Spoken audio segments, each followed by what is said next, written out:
ఎందుకు కలవరపడుతున్నావు అంటాడు. ఎందుకు కలవరపడేది? టెన్షన్ ప్రభా, ఎన్ని సమస్యలు అనుకున్నావు అంటే, నేనున్నాగా అంటే, నువ్వు ఉన్నావు ఏమో చేస్తావు చేయవు గ్యారెంటీ ఏముంది? అంటే అవిశ్వాసం అన్నమాట. రాయరా అవిశ్వాసం అంట ఈ మనిషి పేరంట. వామ్మ ఎంత డేంజరో చూడు.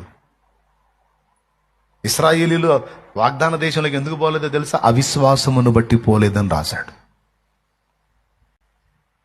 నువ్వెందుకు చింతపడుతున్నావు అంటాడు. చింతపడక ఏం చేయమంటావు నాయన? అప్పులు పరిస్థితులు అనుకునే జరగట్లేదు, అనుకోని నెత్తిన పడుతున్నాయి, చింతపడక ఏం చేయమంటావు ప్రభా? దిగులు పడకపోతే ఏం చేయమంటావు అన్నావు అనుకో, చింత యావత్తు నా మీద ఏమన్నాగా. నీ మీదంటే ఏమో నువ్వు మోస్తావో పడేస్తావు, ఉడికి తెలుసు. రాయిరా అవిశ్వాస లెక్కలో రాయి. నేను చెప్పేది వాక్యమా కాదా?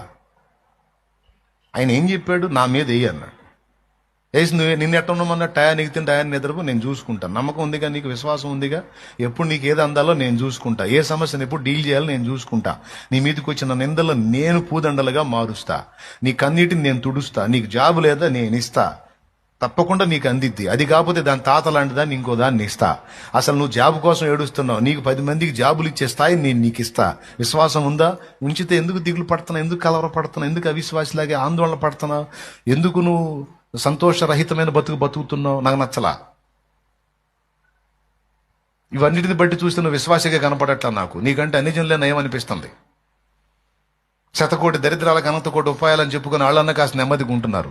ఇంత శక్తిగల దేవుణ్ణి, అసాధ్యమన్నది లేనివాడిని, నన్ను ఎరుగుండి, నన్ను కలిగుండి, నా ప్రేమను తెలుసుకోనుండి, నా సిలువను ఎరుగుండి, ఇంత చేసిన వాడిని ఎరుగుండి కూడా దిగులు ఎందుకు పడుతున్నావు? నువ్వు ఎందుకు కంగారు పడుతున్నావు? ఎందుకు ఆందోళన పడుతున్నావు? ఎందుకు కుమిలిపోతున్నావు? మరి ఇంట్లో మనిషి కన్ను మూస్తే దిగులు పాడకేం? చచ్చిపోయినా నేను బతికిచ్చి మళ్ళీ కలుపుతానని చెప్పాగా నీకు.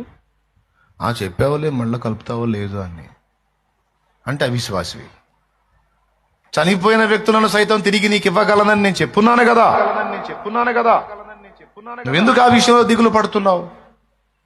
నిశ్చయంగా నీవు కోల్పోయినా వారిని మరలా నేను నీకు కలుపుతా, ఇది నిశ్చయం అని దేవుడు చెప్తున్నప్పుడు అది నమ్మకపోతే అవిశ్వాసమేగా.